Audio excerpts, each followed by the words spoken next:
O meu estado, o Amapá, hoje é o líder em desemprego. Batemos na casa do 21,5% de desempregados, segundo o IBGE. É uma situação alarmante. E numa região próspera, uma região riquíssima, com amplas possibilidades de desenvolvimento local.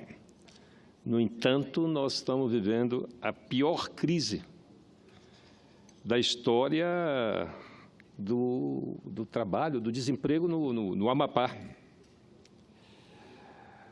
Segundo a série histórica divulgada pelo IBGE, nós tivemos um crescimento de 2,7% no último trimestre, 2,7% de desempregados, não é? No último trimestre, comparativo com o trimestre de 2017. Nós temos hoje, pasmem, 79 mil pessoas desempregadas, numa população pequena, não é? Claro que tem consequência da crise nacional, e eu alertei aqui dessa tribuna de que o impeachment aprofundaria a crise no país. Alertei várias vezes e até conclamei os senadores para que buscássemos uma outra alternativa para não ferir a democracia e tentar buscar uma saída para a crise econômica, para evitar o que nós estamos vivendo no país. Hoje nós temos um crescimento nacional do desemprego, e o meu estado amarga esses índices terríveis de desemprego e também, claro, de analfabetismo. Então, os indicadores sociais do Amapá se deterioraram muitíssimo nos últimos anos. A capacidade de investir do Estado desapareceu.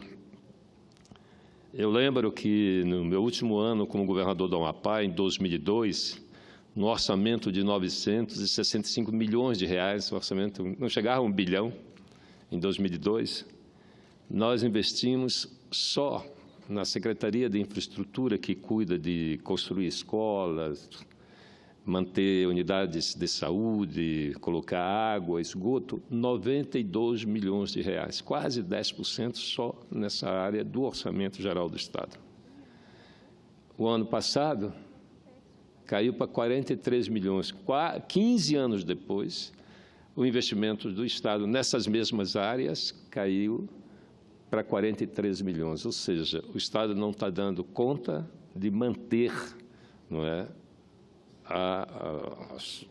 manter as suas repartições públicas, né? Estão caindo aos pedaços, as escolas estão caindo aos pedaços, as unidades de saúde, os hospitais, é uma situação dramática.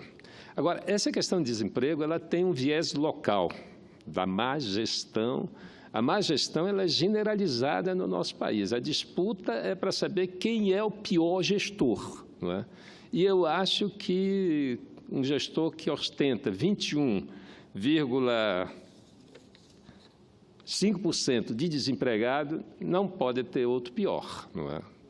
Porque o emprego é uma necessidade, não é? O ser humano, o cidadão sem trabalho não tem como sustentar a sua família. Mas e aí tem esse viés local. O que é que aconteceu no Amapá para que nós chegasse a esse nível absurdo de desemprego? O governador, o primeiro ato dele ao assumir lá em 2015 foi aumentar o seu próprio salário e dos seus secretários. Olha, e também parcelar o salário dos servidores públicos. Numa terra em que o Amapá, mais de 40% do PIB, eu diria mais de 40% do PIB, é bancado pelo Estado, pelos recursos públicos, não é? Seja da União Federal, do Estado e do município. A economia, a contribuição desse setor público deve gerar em torno de 45% da economia. Então, se você tem uma boa gestão dos orçamentos públicos, não haveria razão para esse tamanho, para tamanho desemprego. O problema é a má gestão desse orçamento. E, olhe, se eu comparar o orçamento per capita do meu estado, senadora, com o estado do Rio Grande do Sul, eu tenho certeza que o Amapá tem uma receita per capita orçamentária que pode chegar até 2 vezes a do Rio Grande do Sul. O problema é a falta de entendimento político naquela sociedade. É necessário entender que não se faz política sem orçamento. O orçamento é um instrumento da política, não é? Se não tem dinheiro, não tem política pública. Ora, nós temos um orçamento acima de 5 bilhões nesse momento. Estava falando em 2002, não chegava a 1 bilhão. Hoje está 5 bilhões e meio. Então, há uma apropriação, né? Alguns chamam de corrupção, não é? Quando se apropria de dinheiro público de maneira criminosa. No Amapá, infelizmente, essa é uma realidade chocante, né? Enquanto o governador, ao assumir, o primeiro gesto é aumentar o seu próprio salário. E depois, que na verdade ele teria, numa situação de crise, senadora, ele teria não apenas congelar o seu próprio salário, mas reduzir o seu próprio salário para dar o exemplo, não é? E, aliás, eu fiz isso na Prefeitura de Macapá em 1989. Eu assumi a Prefeitura numa situação de uma crise brutal, e aí nós reduzimos os salários do prefeito e de vereadores. E fizemos uma economia de guerra e equilibramos a prefeitura. Naquela época não tinha as benesses que tem hoje. Hoje os prefeitos falam, não é, dos problemas, das inúmeras tarefas que lhes foram transferidas, é verdade, não é? Mas hoje as prefeituras contam com mais recursos do que contavam naquele período lá, logo depois da Constituinte de 88. Portanto, há uma questão de gestão e também de acompanhamento, porque o que é que faz o atual governo? Ele gere mal recursos, não é? Parcela salário, desempregou 2.100 vigilantes para substituir, isso é uma coisa maluca, né? Em plena crise de emprego, de crise econômica, o governador decide retirar do mercado de trabalho 2.100 vigilantes e, em seu lugar, colocar um monitoramento por controle remoto das escolas. O que é que aconteceu? As escolas foram saqueadas, as escolas públicas e a rede de escola pública estadual tem escolas belíssimas, escolas maravilhosas, não é? A estrutura escolar lá é muito boa, senhora senadora. E aí o governador retira 2.100 pessoas do mercado de trabalho para substituir por tecnologia. É evidente que a tecnologia é fundamental, não é? Mas não pode, nesse momento, substituir mão de obra. Ou substitui, mas dando outro destino a essa mão de obra que foi substituída, que não seja a amargura do desemprego. Então, essas são questões que a sociedade precisa acompanhar, porque quando você faz o acompanhamento da gestão financeira, do dinheiro que nós pagamos de impostos, não é? Tem que ser acompanhado. Essas pessoas não podem... A sociedade não acredita mais na gente, e com razão, não é? A crise é da representação política. Imagine, como é que alguém vai acreditar numa política em que a pessoa substitui 2.100 vigilantes, desemprega essas pessoas para colocar a câmara de monitoramento nas escolas e isso não resolveu o problema, as escolas foram saqueadas. Qual é a confiança que a sociedade pode ter naqueles que ela escolhe?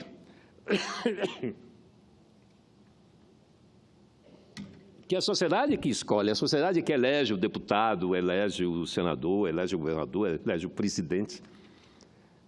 E qualquer um eleito, senhora presidente, eu considero que é melhor do que qualquer um imposto, né? É fundamental que seja eleito. Agora, o eleitor, e aí é que vem o nosso trabalho permanente de ampliar a democracia, de estimular o cidadão a participar da democracia, e ele pode participar acompanhando os gastos públicos. Temos aí os portais da transparência. Aliás, a lei da transparência vai completar 9 anos no dia 27 de maio. 9 anos de sua promulgação e 9 anos e 5 anos da sua entrada em vigor pleno, não é? Que foi a partir de 2014. Então, a lei da transparência permitiu ao cidadão acessar as informações, independente de requerer, de pedir, não. A lei da transparência obrigou o Estado brasileiro a disponibilizar todas as informações relativas à execução orçamentária e financeira no portal de transparência. Então, cabe ao cidadão, na sua prefeitura, na Câmara de Vereadores, acompanhar os gastos. Não custa nada você... Pô, a gente navega toda hora. Nós vivemos com a internet. Eu tenho feito a pergunta em todo canto que eu vou. Eu digo, quando você acorda, qual é o primeiro objeto que você lança a mão? É a escova de dentes ou o celular? É o celular. É o celular. E no final da noite, não é? A última coisa que você faz não é escovar o dente. Você escova o dente e depois vai para o celular para depois dormir. Então, a internet faz parte da nossa atividade cotidiana, não é? E nós podemos usar a internet para monitorar gastos, para acompanhar os gastos. Nós fizemos várias experiências, dezenas de projetos de gestão compartilhada no Amapá, acompanhando a execução financeira de obras de compra de equipamentos e de serviços de emendas parlamentares nossa. O resultado é extremamente positivo. O resultado é de que as obras são concluídas no prazo, com qualidade e sobra dinheiro.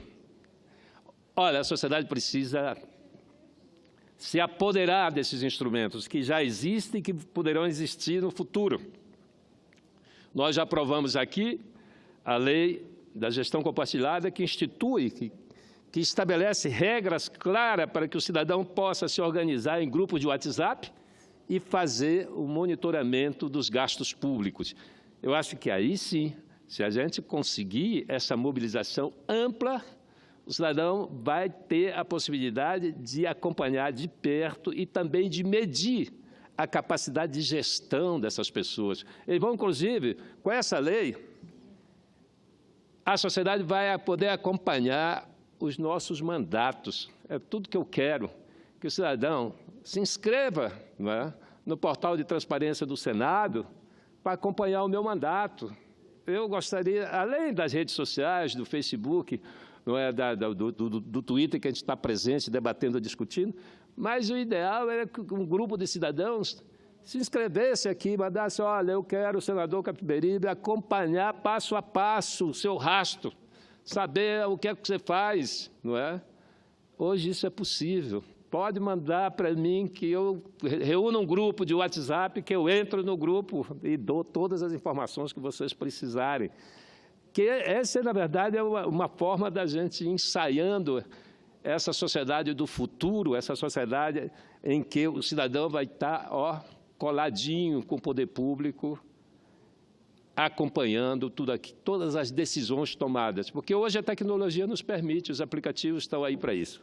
Era isso aí. Muito obrigado, senhor presidente. Senador João Capiberibe, antes que o senhor saia, eu vou pedir que Vossa Excelência venha assumir a presidência, a senadora Vanessa, mas eu queria fazer um comentário da sua manifestação e até para lembrar os nossos visitantes aí, jovens que chegam aqui, está falando o senador João Capiberibe, que é do Amapá, antes falou o senador Teomário Mota, que é de Roraima, e logo em seguida falará a senadora Vanessa Graziotin, que é do Amazonas. Mas o senhor, senador Capi, eu faço questão porque o senhor falou uma palavra, transparência. Eu quero fazer justiça, porque essa é uma lei sua, a lei da transparência. E eu lembro quando as câmaras municipais, muitos, no meu estado inclusive, em Santa Maria, trataram de agilizar a instalação dessa transparência. Isso é um empoderamento do cidadão no controle do gasto do setor público. E para evitar equívocos, quero lembrar, Vossa Excelência fez uma relação entre o que aconteceu do reajuste de salário do governador do seu estado e o salário dos servidores. É o parcelamento do salário. Parcelamento. No meu estado houve realmente, o governador José Ivo Sartori fez um enorme esforço no Rio Grande do Sul para fazer isso. No começo houve essa tentativa porque as pressões de dentro de vários segmentos, ele fez um reajuste, mas evidentemente não teria avaliado as consequências políticas disso. Mas ante a reação da população, ele imediatamente tomou a iniciativa de rever. Então, isso eu acho é uma atitude adequada que ele tomou, o governador, nesse momento. Quer dizer, a sociedade não aceitou e ele, então, mudou a posição e aí atendeu. Eu acho que esse gesto. Eu quero dizer também, o senhor falou da questão do impeachment, eu acho que a questão é fundamental de várias vezes que o senhor falou em gestão, qualidade de gestão. Quando o senhor tem pouco recurso, e o Brasil, o nosso problema maior, é a qualidade do gasto. A qualidade do gasto, senador. O senhor foi governador do Amapá e hoje nós precisamos ver. Um dos governadores mais bem avaliados não é um político, é um grande gestor do Partido dos Trabalhadores, do Estado da Bahia. Rui Costa, eu não o conheço, mas o que ele fez no Estado da Bahia, em ajuste fiscal, em controle de gasto, em efetividade, em planejamento e viabilidade, levou ele a ter esse alto grau de aprovação. Então, a gestão de qualidade vale para um município pequeno, vale para um município maior, vale para a capital, para uma região metropolitana, porque se você não estabelece prioridades, acaba desvirtuando os princípios e tornando injusto, porque o senhor demite servidores para aplicar uma outra forma de gasto. Então, Vossa Excelência aborda essa questão da transparência e da gestão, e eu acho que isso é extremamente relevante e quero cumprimentá-lo por ter levantado o tema no dia de hoje. Não entro, claro, nas questões do seu estado, porque não conheço, eu não sei como é a economia do Amapá. A nossa economia do Rio Grande do Sul também tem problemas relacionados à questão do emprego, mas como tem uma economia muito diversificada, então uns setores compensam outros setores. A agricultura, por exemplo, é muito forte, então com uma boa safra e com valores bons, então isso irradia para outros setores da economia. Então, parabéns, senador Capiberibe, se Vossa Excelência puder, então, assumir a presidência. Direi sim. Só fazer um comentário. O governador do seu estado, ele recuou. O do meu estado manteve. Sensibilidade política. E manteve. E durante esse tempo, ele deu de reposição salarial 2,8 para o servidor público. Imagina, com a inflação corroendo os salários, ele atribui 2,8. A Assembleia Legislativa, senador, é um escândalo. Tem 3 ex-presidentes da Assembleia, o ex-secretário da Mesa, na penitenciária por desvio de dinheiro. Tem mais 20 e tantos deputados no mesmo caminho. Como é que exemplo a gente dá para a sociedade se os escolhidos se comportam desse jeito? Aqueles que a sociedade escolhe têm esse tipo de comportamento. Enfim, é triste. Parabéns, é o preço